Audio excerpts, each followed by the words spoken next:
गांव-गांव, ढाणी-ढाणी। आज झालावाड़ जिला कलेक्टर ने भवानी मंडी का दौरा करते हुए सीएससी भवानी मंडी, राजस्थान टेक्सटाइल मिल सहित कृषि मंडी व उपजेल का निरीक्षण किया। कलेक्टर हरिमोहन मीणा सबसे पहले शहर में प्रवेश करते ही वीकेंड कर्फ्यू होने के बावजूद खुलेआम खुल रही दुकानों को सील करवाया व तहसीलदार को कार्रवाई हेतु निर्देशित किया।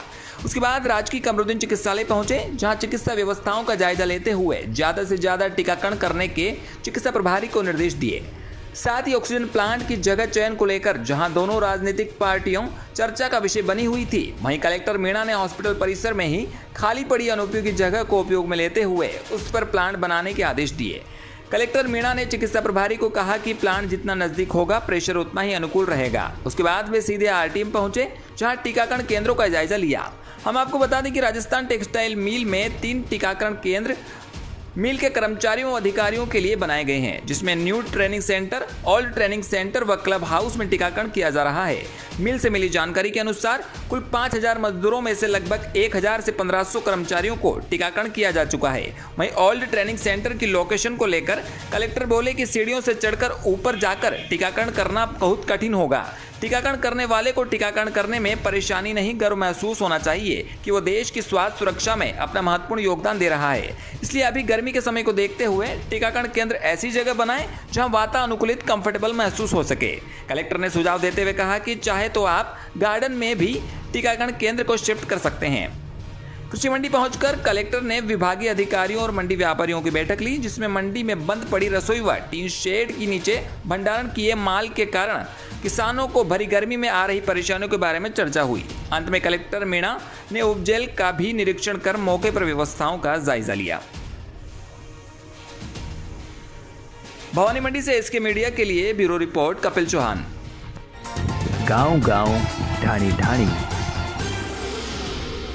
आजकल बिना मेहनत के लोगों को बेवकूफ बनाकर धन कमाने के नए नए नायाब तरीके इजाद कर लेते हैं, वो भी ग्रामीण युवक। ऐसा ही मामला आज देखने में आया है गंगधार उपखंड के गांव लाखाखेड़ी उमट।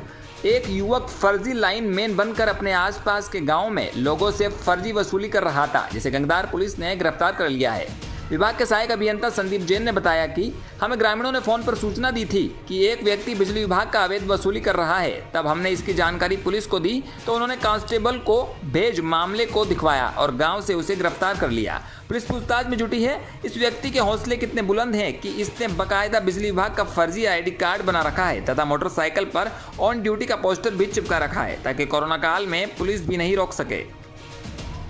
चौमेला से एसके मीडिया के लिए रमेश मोदी की रिपोर्ट। गांव-गांव, ढाणी-ढाणी।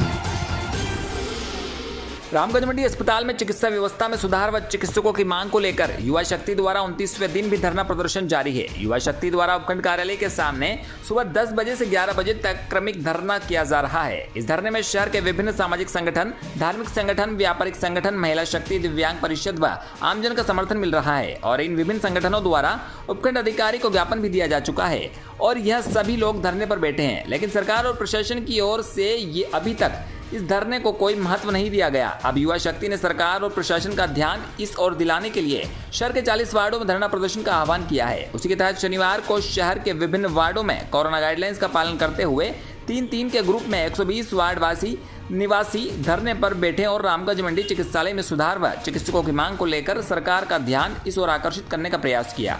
आपको बता दें कि रामगंज मंडी अस्पताल में सुधार व चिकित्सकों की मांग को लेकर सत्ता पक्ष और विपक्ष में होड़ लगी है।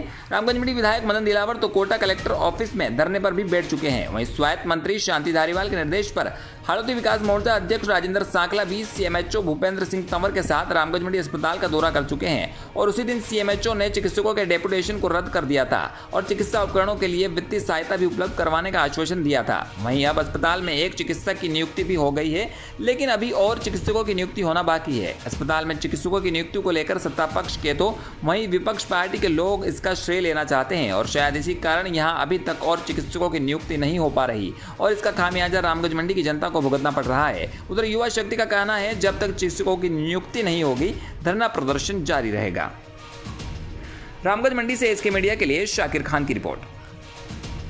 हमारे रामगंज मंडी में इतना बड़ा अस्पताल है मगर किसी काम का नहीं है अस्पताल, जबकि यहाँ पर डॉक्टर नहीं है। किसी भी बीमारी, कोई भी बीमारी जाए, जरा सा अगर किसी का खून निकल जाए तो डायरेक्ट कह देते हैं कि झालावाड़ लेके जाओ। तो ये काहे का अस्पताल भी किस काम का अस्पताल है, तो अस्पताल किस काम का भी। अगर झलावाड़ी जाना डायरेक्ट झलावाड़ी लेके जाएंगे, फिर यहाँ क्यों लेके जाएंगे, कौन जाएगा फिर यहाँ। कोई सुविधा ही नहीं है, डॉक्टर नहीं है, डॉक्टर होते हैं तो कभी टाइम पे नहीं मिलते हैं। घर पे देखते हैं, घर पे बुलाते हैं, घर पे देखते हैं, घर पे भीड़ लगी रहती डॉक्टरों के। अस्पतालों में कोई सुविधा नहीं है, कोई जगह ही नहीं है, डॉक्टर कोई तवज्जो नहीं देते कोई डॉक्टर। गांव-गांव, ढाणी-ढाणी। भीषण गर्मी में आमजन को पेयजल संबंधी परेशानी न हो, इसी को लेकर जिला कलेक्टर चिन्मयी गोपाल ने शनिवार को बिसलपुर बांध परियोजना के धाड़ व नगर फोर्ट पंप हाउस एवं JVNNL के 33/11 kV सब स्टेशन का निरीक्षण किया। जिला कलेक्टर ने कहा कि पेयजल के सुचारू वितरण के लिए जलदाय एवं विद्युत विभाग समन्वय बनाकर कार्य करें। दोनों विभागों की शिथिलता की वजह से तेज गर्मी में लोगों को पेयजल समस्या नहीं होनी चाहिए। जिला कलेक्टर ने जिले की पेयजल आपूर्ति में आवश्यक सुधार करने के लिए दोनों विभागों के अभियंताओं को आवश्यक दिशा निर्देश दिए। जिला कलेक्टर ने विद्युत विभाग के अधीक्षण अभियंता को विद्युत सप्लाई के दौरान ट्रिपिंग नहीं आने व जलदायी विभाग को डेडिकेट फीडर से सुचारू विद्युत सप्लाई देने के लिए निर्देशित किया। अधीक्षण अभियंता ने बताया कि 33 kV ब्रेकर धाड़ GSS पर लगा है, जिससे विद्युत सप्लाई सुचारू कर दी गई है। जलदायी विभाग बिसलपुर परियोजना के अधिशासी अभियंता ने बताया कि शनिवार को विद्युत सप्लाई सुचारू थी, जिससे उनियारा क्षेत्र में 18 लाख लीटर अतिरिक्त पेयजल सप्लाई दी गई। वर्तमान में उनियारा स्वच्छ जलाशय पर 10.5 ML 103 लाख लीटर पानी दिया जा रहा है। निरीक्षण के दौरान अतिरिक्त जिला कलेक्टर मुरारी लाल शर्मा, जलदायी विभाग बिसलपुर परियोजना अधिशासी अभियंता मनोज जैन, डिस्कॉम के अधीक्षण अभियंता JK मिश्रा मौजूद रहे। टॉक से SK मीडिया के लिए सुभाष सोदा की रिपोर्ट। गांव-गांव, ढाणी-ढाणी। अंतर्राष्ट्रीय बाल श्रम निषेध दिवस के अवसर पर बाल श्रम मुक्त टोंक की परिकल्पना को साकार करने के लिए चाइल्ड लाइन टोंक व शिव शिक्षा समिति द्वारा बाल अधिकारिता विभाग, बाल कल्याण समिति, मानव तस्करी विरोधी पुलिस इकाई के साथ मिलकर अभियान की शुरुआत की गई। इस अभियान का आगाज जिला कलेक्टर चिन्मयी गोपाल ने बाल श्रम मुक्त टोंक एवं कोरोना वायरस से बच्चों को बचाने को लेकर जारी संदेश के साथ तैयार पोस्टर का विमोचन किया। चाइल्ड लाइन परियोजना अधिकारी पूनम जोनवाल ने बताया कि टोंक में बाल श्रम को समाप्त करने के लिए समय समय पर मानव तस्करी विरोधी पुलिस इकाई, चाइल्ड लाइन एवं बाल कल्याण समिति द्वारा रेस्क्यू किए जाते हैं। विगत 1 वर्ष में होटल एवं ढाबे से मानव तस्करी विरोधी पुलिस इकाई के साथ मिलकर 44 बाल श्रमिकों को मुक्त करवाकर बाल कल्याण समिति के समक्ष प्रस्तुत किया। आगे भी चाइल्ड लाइन व मानव तस्करी विरोधी पुलिस इकाई संयुक्त रूप से इस तरह की कार्रवाई करती रहेगी। शिव शिक्षा समिति के सचिव शिवजी राम यादव ने बताया कि यह वर्ष UN द्वारा अंतर्राष्ट्रीय बाल श्रम निषेध वर्ष घोषित किया गया, जिसके तहत संस्था साल भर बाल श्रम रोकने हेतु कई कार्यक्रम आयोजित करेगी। साथ ही बताया कि जिले में लंबे समय से सहायक श्रम आयुक्त का पद रिक्त चल रहा है, जिसके कारण बाल श्रमिकों के मामले में FIR दर्ज करवाने, उन्हें भरण पोषण राशि दिलवाने एवं नियोक्ता के खिलाफ कार्रवाई में समस्या का सामना करना पड़ता है। बाल श्रम की रोकथाम के साथ बच्चों को कोरोना वायरस से बचाव को लेकर भी चाइल्ड लाइन प्रतिबद्ध है। गौरतलब है कि चाइल्ड लाइन ने टोंक जिले के विभिन्न ब्लॉकों में 35 ऐसे बच्चों की पहचान की है, जिनके माता पिता की कोरोना के दौरान मृत्यु हो चुकी है। उन बच्चों को खाद्य सामग्री प्रदान कर पालनहार योजना से जोड़ने हेतु प्रयास किया जा रहा है। विमोचन के दौरान बाल अधिकारिता विभाग से सहायक निदेशक नवल खान, बाल कल्याण समिति अध्यक्ष हेमराज चौधरी, मानव तस्करी विरोधी पुलिस इकाई से भरत कुमार शर्मा एवं शिव शिक्षा समिति से बाल संरक्षण अधिकारी Sitaram Sharma, child line team member Nisar Ahmed एवं साजिया परवीन उपस्थित रहे। टोंक से SK मीडिया के लिए सुभाष सोदा की रिपोर्ट। करवाया गया है और इसमें चाइल्ड लाइन टोंक और शिव शिक्षा समिति इस अभियान को कर रही है। इसमें हमारे साथ में महिला अधिकारिता विभाग और CWC और मानव तस्करी यूनिट, इन सबको मिला के हम एक अच्छा अभियान करने की कोशिश कर रहे हैं, क्योंकि टोंक जिले में जो चाइल्ड लेबर है और काफ़ी सारे बच्चे हैं जो बाल श्रम में लगे हुए हैं, उनको हम कैसे बाल श्रम से निकाल के शिक्षा से जोड़ पाएँ, ये हमारा मुख्य उद्देश्य रहेगा इसमें, और ज़्यादा से ज़्यादा बच्चों को हम शिक्षा से जोड़ पाएँ और बाल श्रम। गांव-गांव, ढाणी-ढाणी। शासकीय राजीव गांधी जन चिकित्सालय का शराब सिगरेट पार्टी का वीडियो वायरल होने से अस्पताल प्रबंधन में हड़कंप मच गया। गरीबों के इलाज के लिए सरकारी अस्पताल रात के समय मैखाने में बदल जाता है। यहाँ जाम पर जाम छलकते वीडियो में साफ दिखाई दे रहा है। अस्पताल के कर्मचारी ही हैं जो खाना, सिगरेट और जाम खून की जांच करने वाले रूम में मदहोश होने जा रहे हैं। वीडियो वायरल होने के बाद चिकित्सालय प्रभारी में आनंद फानन में गार्ड को जिम्मेदार बताते हुए उसे तत्काल हटा दिया। जिस समय का यह वीडियो बताया जा रहा है, उस समय अस्पताल में डॉक्टर संकुल जैन ड्यूटी पर थे, लेकिन चिकित्सक अपनी जिम्मेदारियों से पल्ला झाड़ रहे हैं। वहीं अस्पताल में शराब पार्टी तो मरीजों का क्या हाल होता होगा, यह सोचने वाली बात है। शासकीय राजीव गांधी जन शासकीय में मरीजों का इलाज किया जाता है। 24 घंटे यहाँ डॉक्टर सेवा में रहते हैं ताकि गरीब बेसहारा मरीजों की इलाज उचित हो सके। लेकिन आप कुछ तस्वीरों को देखकर अचंभे रह जाएंगे। रात के समय अस्पताल मैखाना बन जाता है। यहाँ पैमाने छलकते हैं। जरा सोचिए, इन मदहोश होने वाले कर्मचारी भर्ती मरीजों की कैसे सुनवाई करते होंगे। वीडियो में सुरक्षा गार्ड है, कुछ साथी भी हैं, लेकिन आनंद फानन में गार्ड पर गाज गिर गई।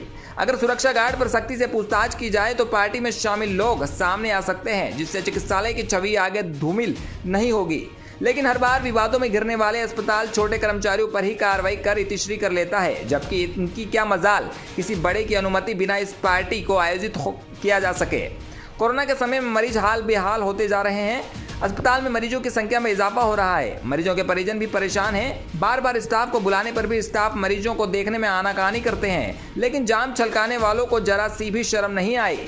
रात्रि के समय मरीज परिजनों ने अस्पताल के कार्मिकों को शराब पार्टी करते देखा और उनके बाद वीडियो बना लिए। जिसे ही कर्मचारियों ने वीडियो बनते देखा तो वह शराब पार्टी को झुठलाने लगे और कैमरे के सामने मुंह छिपाने लगे और कुछ भी कहने से बचने लगे। जब इस विषय में चिकित्सालय के प्रभारी डॉक्टर रविंद्र चिड़ार से बात की गई तो उन्होंने बताया कि जिम्मेदार गार्ड को नौकरी से हटा दिया है, लेकिन केवल एक गार्ड को वीडियो वायरल होने के बाद जिम्मेदारी कैसे पूरी होगी या कितने दिनों से चल रहा होगा। गंजबासुदा विदिशा से ब्यूरो रिपोर्ट सौरभ सक्सेना।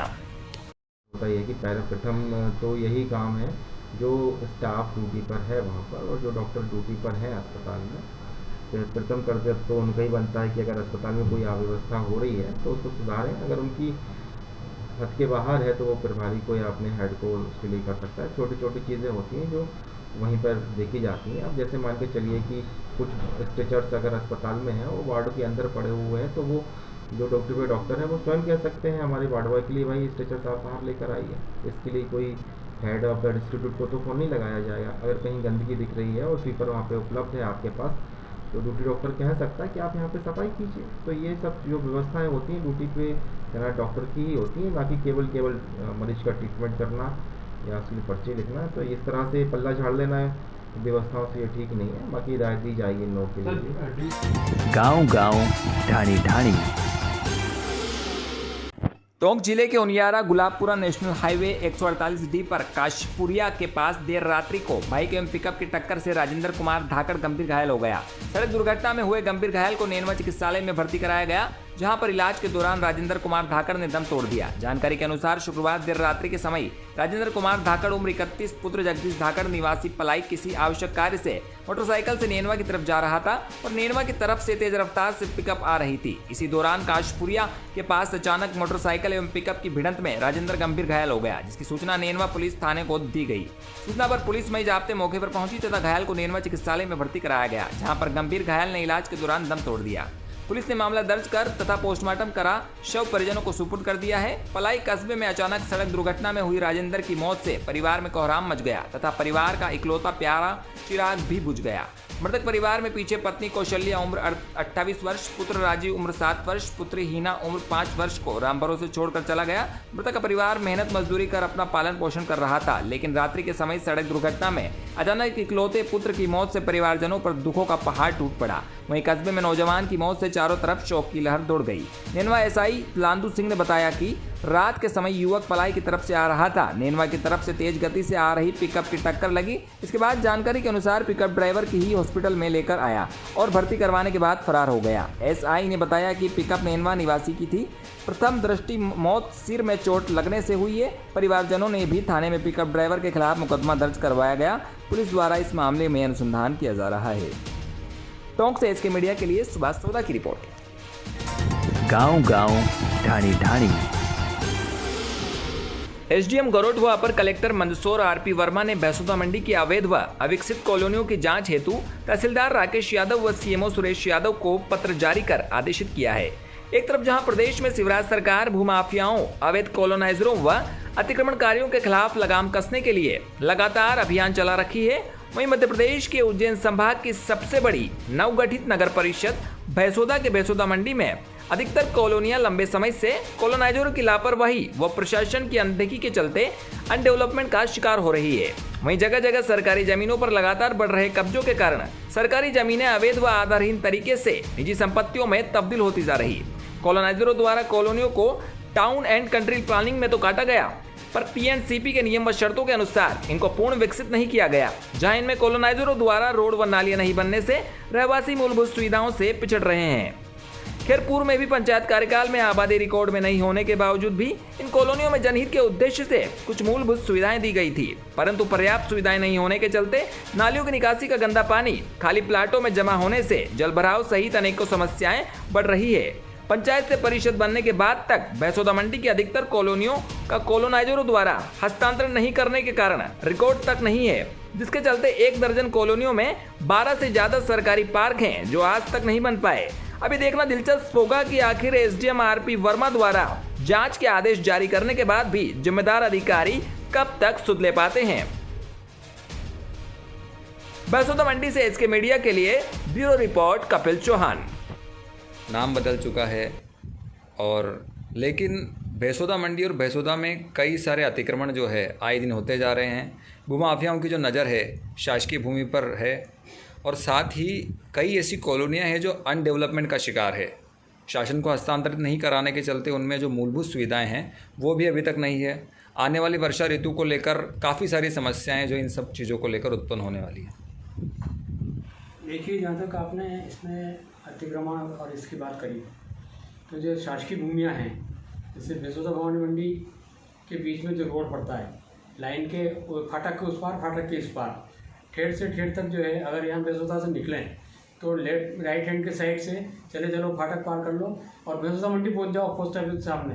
तो पोस्ट ऑफिस के सामने के पहले जो ज्ञान विहार रोड जाता है और ज्ञान विहार रोड से जो कि वो सेठ लक्ष्मण की वो बाउंड्री वाला शुरू होता है, वहाँ तक अतिक्रमण है राइट साइड पे, रेल लाइन और रोड के दोनों के बीच में। ये तो अतिक्रमण है, तो ये बिना मिलीभगत के हो नहीं सकता, क्योंकि रात दिन 24 घंटा वो रास्ता चालू रहता है। शासन प्रशासन के सभी लोग, यहाँ तक कि स्थानीय स्तर पे जो स्थानीय शासन है, अब नगर परिषद और पूर्व में नगर पंचायत थी, पूर्व में पंचायत थी, तो पंचायत के सरपंच भी निकले, सचिव भी निकले और तहसीलदार का इनका सबका दौरा भी होता है, तो उन सबको होता है और चर्चाएं भी होती हैं, परंतु वो आई गई करके, क्योंकि वो मिलीभगत नीचे से ऊपर तक होने की संभावना ज़्यादा है। ऐसे में वो अतिक्रमण बढ़े हैं और शासकीय ज़मीनों का हेरा फेरी हो रही है और भू माफिया समझो कि अपने स्वार्थी लोग समझो, वो उसमें पंचायत से मिला के टिकट में हेरा फेरी करके और अपने नाम करवा के इस प्रकार से वो यहाँ तक कि बेच भी रहे हैं सरकारी ज़मीनों को अपने नाम किसी युक्त तरीके से करवा के, जो कि एक आधारहीन है। वो अगर आगे जांच होती है तो आधारहीन तथ्य सिद्ध होंगे और वो जो है अवैध घोषित होंगी।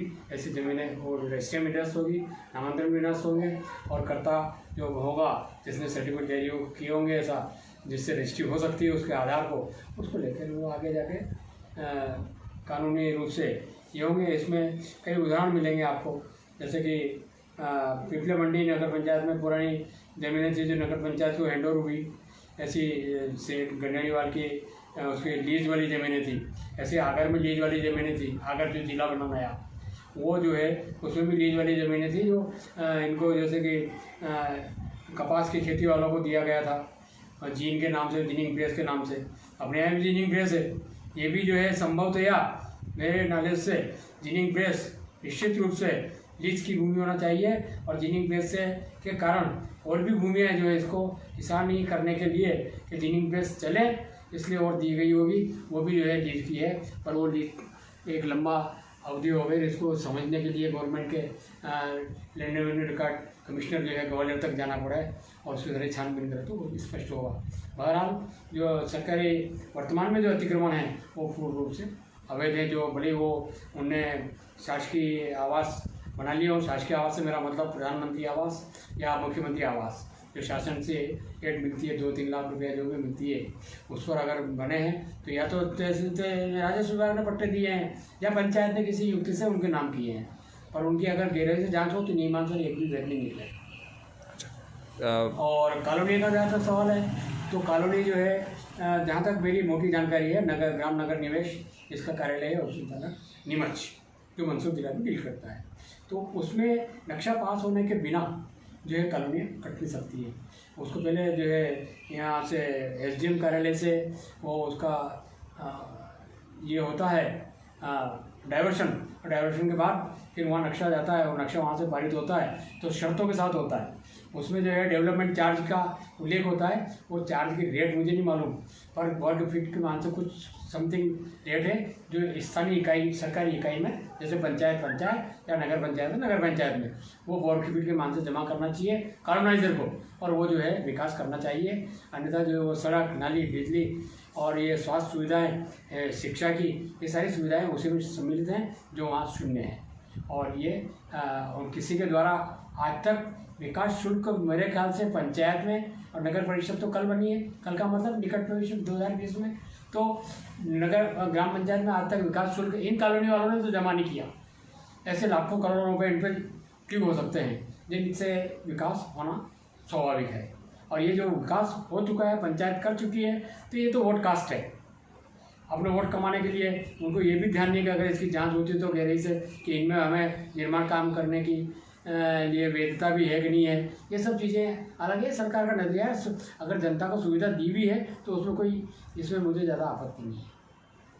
और पर बाकी जो है निश्चित रूप से उसमें 60-40 का रेशो एक कॉलोनी करती है, तो उसकी वैधता के लिए ग्राम नगर निवेश के यहाँ पहले जो नियम था, पुराना नियम बोल रहा हूँ मैं, आज अगर चेंज हुआ तो ईश्वर जाने, तो 60-40 का मतलब 60 पे निर्माण कर सकते हैं और 40% आपको जन सुविधा के लिए खोला छोड़ना पड़ेगा। तो ऐसे जो 40% एरिया है वो भी बिखरा है, ऐसा सुनने में आया। मैं कोई गवाह नहीं बना उसका, कुछ नहीं, पर ऐसी जन चर्चाएं आम चौराहे पर उसकी हो रही है। और वास्तव में वहाँ देखोगे, और जो खाली प्लाट पड़े हैं उनमें अभी हर बरसात में वहाँ जल जमाव होता है, इसमें बीमारियाँ फैलती हैं, इसको कोई ध्यान नहीं दे रहा है। इसी प्रकार से ये जो बेसुदा और बेसुदा मंडी का जो आपने जिक्र किया, तो बेसुदा में एक पुरानी नदी है, पहले भी मैंने शायद आपसे चर्चा की होगी, तो उसमें उस पुरानी नदी को, जैसे शिवनाकार अभी इसका भानपुर नदी का, रोपा नदी का चला था, तो उसमें सफाई हुई और यहाँ कोई ध्यान देने वाला नहीं है। और डेवलपमेंट अगर परिषद बनी है तो विकास होंगे ही, अमाउंट भी आता है। सड़क नाले यहाँ बहुत सारी बाकी हैं बेसुदा गाँव में भी, और बेसुदा इसी प्रकार बेसुदा मालीपुरा में भी होंगे। तो 15 वार्ड कुल हैं नगर परिषद में, पहले 20 वार्ड थे। अब हर वार्ड की जानकारी तो नहीं है मुझे, पर बहुत सारे वार्ड ऐसे हैं अभी भी यहाँ बेसुदा में जिसमें काम होना बाकी है। और वो नदी का इधर जो है शुद्ध पानी के लिए जहाँ तक सवाल है, तो न तो इनके पास ट्रेंच ग्राउंड है जो कचरा डालने का, और नहीं जो है कोई ट्रीटमेंट प्लांट की कोई प्लानिंग है। ये सब अगर नगर परिषद इस पर ध्यान देती है तो ये जनहित में बहुत ज़्यादा अच्छा होगा और स्वास्थ्य के प्रति भी होगा। आज अनरिकॉर्डेड बात है कि यहाँ पर जितनी डेथ हुई है कम उम्र की, जो अपन मानते हैं 60-70-20 के दशक की, और 40-50 के भी गए हैं, तो जो कैंसर के नाम से गए हैं वो सब ड्यू टू मतलब यहाँ खराब पानी के कारण, ये नदी में जल जमाव। गांव गांव ढाणी ढाणी